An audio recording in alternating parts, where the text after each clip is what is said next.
chaque dimanche, les Zooms des États-Unis, du Canada, d'Europe, je ne sais pas, de Madagascar, ou bien partout en Afrique, mais que personne ne réagit aujourd'hui. Le leader Willy, sa dernière vidéo de cette... C'est pas possible.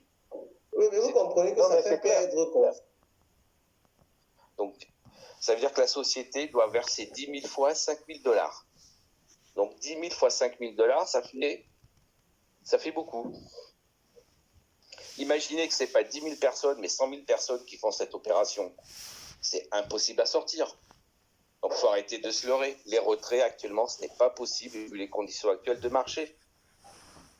Moi, c'est ce que je pense. Après, s'il y a quelqu'un qui peut dire l'inverse, ben, je l'écoute. Mais mathématiquement, c'est impossible. Oui, il y a des gens qui sont en train de faire des retraits. Hein. Il y a des gens qui reçoivent les retraits.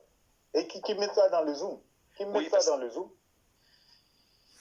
Ils font des retraits peut-être, mais mécaniquement, globalement, la société ne peut pas payer tout le monde. C'est impossible. Mais c'est normal. Si vous me permettez, comme vous l'avez dit, s'il est vrai que des personnes font des retraits, malgré ce que M. Alex vient de montrer, qui est quand même assez...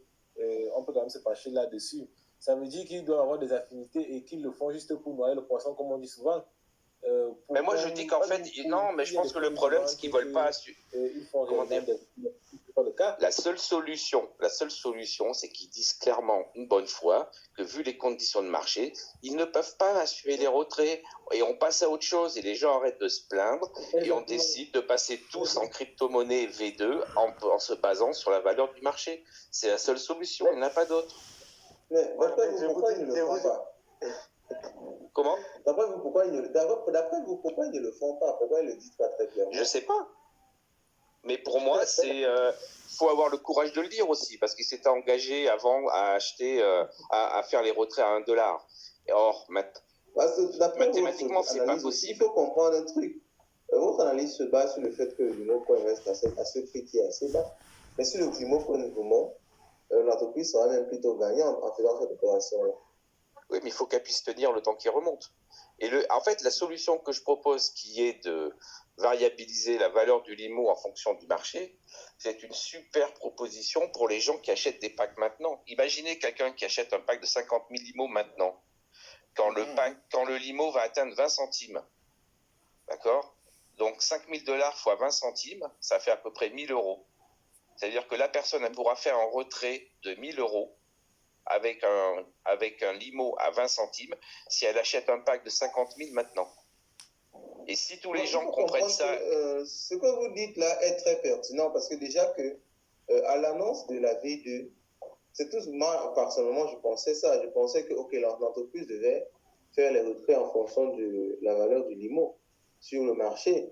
Donc, mais il faut comprendre que l'entreprise a convaincu beaucoup de personnes à investir sur cette base-là, parce que beaucoup de personnes, quand vous demandiez, disent non, si m'a assuré que, quelle que soit la valeur du limo, l'entreprise garantit des retraits à 550.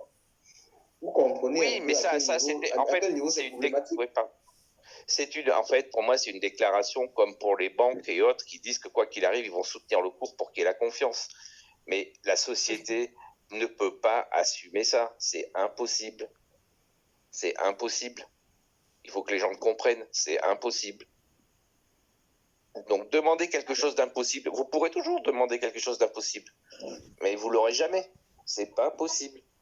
Oui, mais vous comprenez que ça fait perdre confiance. Ça fait perdre confiance aux gens. Et c'est justement ça qui cause ça. C'est justement ça qui cause la chute du prix. Parce que si les gens n'ont plus confiance. Mais justement, il faut avoir... Parce qu'on leur dit un truc et par la suite on dit autre chose. En fait, c'est ça qui fait perdre confiance. Mais je pense qu'ils n'ont jamais pensé que ça allait descendre si bas. Ils n'ont jamais pensé que ça allait descendre si bas, sinon ils n'auraient pas pu le dire. Donc, mais maintenant, ils sont obligés de dire qu'avec les retraits, ce n'est plus viable. Mais moi j'attends ça parce que, en fait, le problème de la climat, c'est le retrait. Il faut être transparent. Parce que plusieurs personnes disent que ce sont les grosses baleines qui ont causé la chute du prix. Et notamment, on n'en sait rien. Bah, je pense qu'ils ont vendu aussi en partie, donc il y avait 25% qu'ils ont vendu, mais après il y a un moment de panique. Et puis comme les gens entendent ceux qui n'ont pas de limo, qui disent que c'est un spam, que ceci, que cela, ils paniquent. Et il ne faut pas oublier qu'en bourse comme en crypto-monnaie, la pire chose à faire, c'est de suivre l'affect. D'accord ? Si on vend à cause de l'affect ou qu'on achète à cause de l'affect, on est sûr de perdre. Oui, mais cette règle-là, elle est applicable quand on est déjà on est confiant par rapport au projet. Quand on a confiance quand on panique, on cède à l'affect et on vend, et après on n'a plus rien. Et comme les gens paniquent, la chute accélère la chute. Il ne faut pas chercher plus loin, hein, parce que si vous regardez les volumes de limo, ils ne sont pas si importants. Hein. Vous multipliez la valeur du limo par les volumes. Un gros investisseur qui veut mettre 50 000 euros, qui achète en une fois, votre limo, il va monter peut-être à 10 centimes ou je ne sais pas combien. Hein.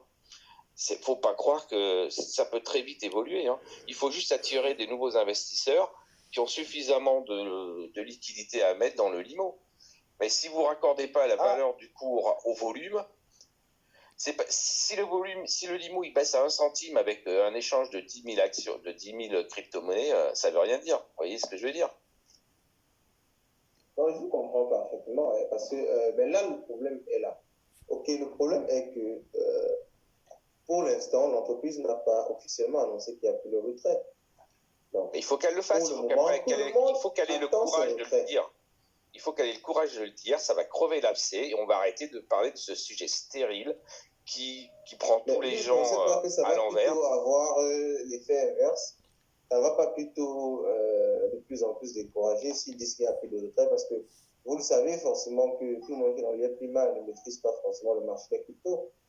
Mais on n'a plus le choix. Si les gens ne peuvent pas s'adapter au marché des cryptos avec la V2, eh ben, ils sortiront de l'IPLIMA. Il n'y a pas le choix. C'est mécanique, je veux dire. La seule solution pour les retraits, c'est d'indexer la valeur du limo au cours. Et à ce moment-là, l'entreprise pourra survivre et les gens auront des retraits, mais avec un taux beaucoup moins important. C'est tout. Mais il n'y a pas d'autre choix. Il n'y a pas d'autre choix. Ok, Monsieur Steve, vous laisse s'exprimer. Allez-y déjà avant qu'on continue. Oui,